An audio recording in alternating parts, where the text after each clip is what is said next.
দেখেন এটা হচ্ছে ভাগ্য, কখন কার ভাগ্যে লাগে তার কোনো ঠিক ঠিকানা নেই। ঠিক আছে, এই যে ভাই এখানে একটা মাছ ধরতে পারছে,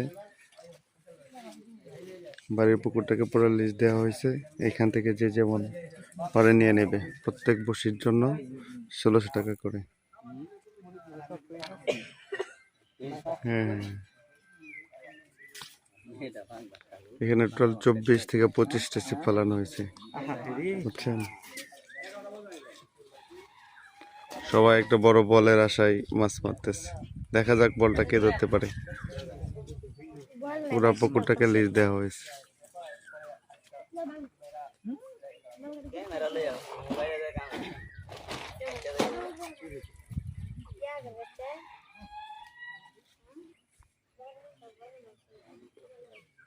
তোর হইলো সেটার ভিতরে কিছু করার নাই।